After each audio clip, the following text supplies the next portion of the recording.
उत्तराखंड चुनाव से पहले एक बार फिर अवैध मजारों पर घमासान छिड़ गया है। दरअसल राज्य के मुख्यमंत्री पुष्कर सिंह धामी ने उत्तराखंड में अवैध मजारों को ध्वस्त करने का ऐलान किया।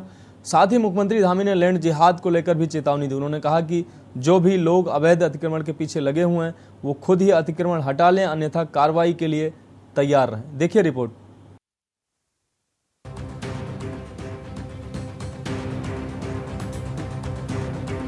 देवभूमि उत्तराखंड में पिछले कई दिनों से सरकारी जमीनों पर अवैध कब्जे के मामले सामने आ रहे हैं। इसी बीच अब धामी सरकार सख्त है और मुख्यमंत्री पुष्कर सिंह धामी ने भी साफ कह दिया है कि देवभूमि उत्तराखंड अवैध मजारों को ध्वस्त करेंगे। इसके साथ ही सीएम धामी ने कहा है कि ये नया उत्तराखंड है, यहाँ अतिक्रमण करना तो दूर, इसके बारे में अब कोई सोचे भी नहीं।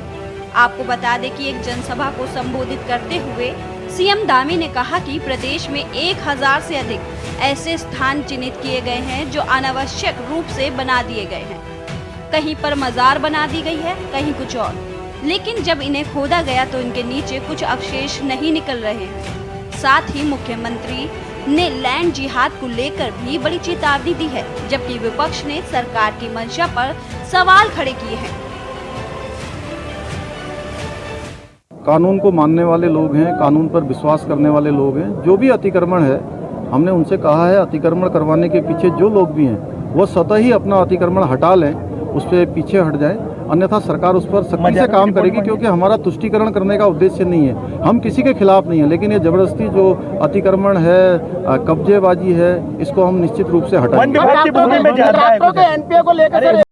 इसके पीछे अब एक जना पूछोगे तो बताओ। लैंड जिहाद चाहे जिस स्तर पर भी होगा, चाहे वो वन विभाग पर होगा, पीडब्ल्यूडी पर होगा, राजस्व विभाग की जमीन पर होगा, सिंचाई विभाग की जमीन पर होगा, जहां पर भी अतिक्रमण होगा उस अतिक्रमण को हमने कहा है कि स्वतः ही हटा लें। ये जिहाद, लैंड जिहाद किसी तरह से भी उत्तराखंड के अंदर नहीं चलेगा। को आरसी क्या, पढ़े लिखे को फारसी क्या, ये कोई नई बात थोड़ी है।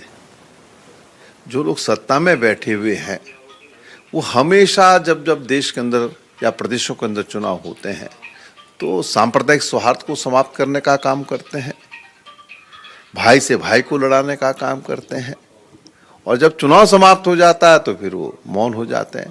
तो ये जो उन्माद फैलाने की जो राजनीति भारतीय जनता पार्टी कर रही है उसे देश के लोग समझ चुके हैं। बड़ा सवाल ये है कि सीएम धामी को ये क्यों कहना पड़ा है? आखिर वन विभाग जिसकी जमीनों पर अवैध मजारें बन रही है, वन विभाग कहाँ से हुआ? वन विभाग सीएम धामी को तो वन विभाग के अधिकारियों के खिलाफ, जो संबंधित वहाँ के स्थानीय अधिकारी हैं, उनके खिलाफ कार्रवाई करनी चाहिए थी, उनके खिलाफ कार्रवाई के आदेश देने चाहिए थे कि आखिर वन विभाग की जमीनों पे मजारें बन कैसे हुई। और अगर सीएम धामी को ये बात कहनी पड़ रही है तो इसके कहीं ना कहीं राजनीतिक मायने, लोकसभा चुनाव आने वाले और पूरे समाज को, क्योंकि 85% यहाँ पे हिंदू आबादी है, इसलिए हिंदू आबादी को ध्रुवीकरण करने के लिए अगर ये बयान है तो इस पर सरकार को सोचना चाहिए। और सरकार को चाहिए कि चाहे वो मंदिर हो या मस्जिद हो, चाहे कोई भी धार्मिक स्थल क्यों ना हो, चाहे कोई भी दुकान या प्राइवेट संस्थान ही क्यों ना हो, अगर वो वन विभाग की ज़मीनों पे है तो उसे तत्काल हटाया जाना चाहिए। लेकिन ये बड़ा दुर्भाग्यपूर्ण है, एक और वन विभाग की ज़मीनों पे फॉरेस्ट के ही विभाग के तमाम बड़े बड़े IAS अफसरों के रिजॉर्ट हैं, बंगले हैं, फॉरेस्ट की ज़मीनों पर कब्जा है। और भाजपा सरकार के ही तमाम जो लोग हैं, नेता हैं, वो अवैध कटान में लिप्त हैं। देखिए, उत्तराखंड के मुख्यमंत्री दिल्ली के रिमोट कंट्रोल से चलते हैं और दिल्ली वाले जिस तरफ अपनी नज़रें उठाते हैं तो मुख्यमंत्री भी उसी तरफ जो है अपना काम शुरू करते हैं। यहाँ पर पहले ये कहा गया कि साहब इतिहास की किताब से जो पाठ्यक्रम में है मुगलों का इतिहास, उसको हटाया जाएगा। अब लैंड जिहाद की बात करके अवैध मजारों को हटाने की बात है। अवैध अतिक्रमण तो सब हटाया जाना चाहिए, उसका स्वागत है, लेकिन सरकार उस काम को ईमानदारी से करे, जिम्मेदारी से करे। और इस ढंग से अगर सगुफे छोड़ करके वो ये कहते हैं कि साहब हम लैंड जिहाद के नाम पर अवैध मजार हटाएंगे, लेकिन हम जंगली जानवरों से किसानों को राहत नहीं दिलाएंगे, उस पर मुख्यमंत्री कुछ नहीं बोल रहे हैं।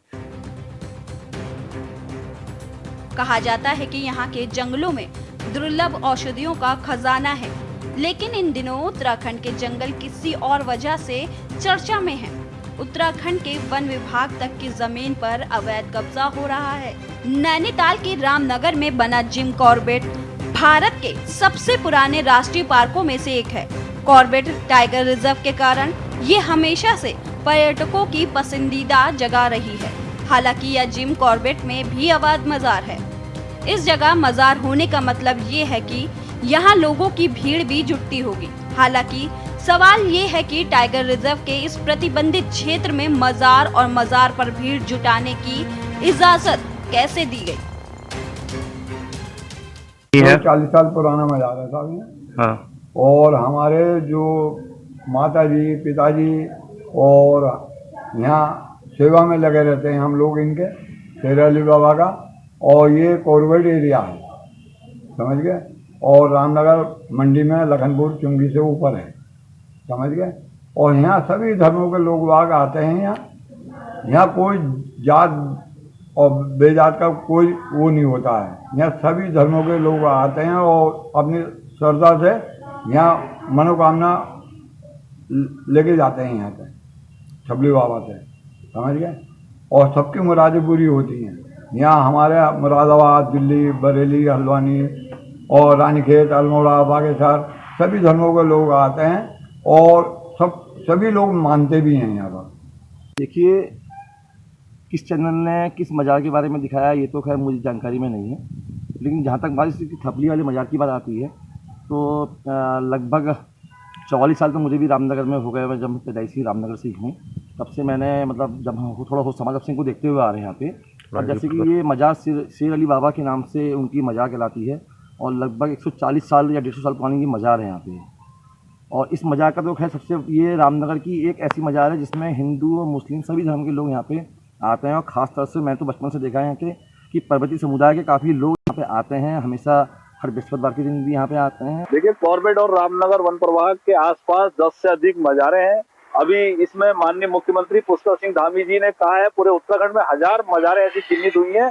इसको एक नाम दिया है जो है मजार जिहाद। तो ये मजार जिहाद है, ये अतिक्रमण इसके नाम पे किया जा रहा है, वन संपदा को लूटा जा रहा है और वन सुरक्षा भी खतरे में है इसको देखते हुए। तो हमारा यही कहना है, रामनगर वासियों की ये मांग है, जितनी भी अवैध ऐसी मजारें हैं तो उन पर कार्रवाई होनी चाहिए। मैं माननीय मुख्यमंत्री पुष्कर सिंह धामी जी का धन्यवाद देना चाहूंगा। कुल मिलाकर चुनाव से पहले राज्य में अवैध मजारों पर घमासान छिड़ गया है। सीएम धामी की माने तो प्रदेश में 1000 से ज्यादा ऐसे स्थान सरकार ने चिन्हित किए हैं जो अनावश्यक रूप से बना दिए गए हैं। ऐसे में सवाल ये है, क्या धामी की चेतावनी का असर अतिक्रमणकारियों पर देखने को मिलेगा? रामनगर से के न्यूज इंडिया के लिए चंद्रसेन कश्यप के साथ उत्तराखंड डेस्क की रिपोर्ट। खबर उत्तराखंड में अभी के लिए इतना ही। मुझे दीजिए इजाजत और आप देखते रहिए के न्यूज इंडिया।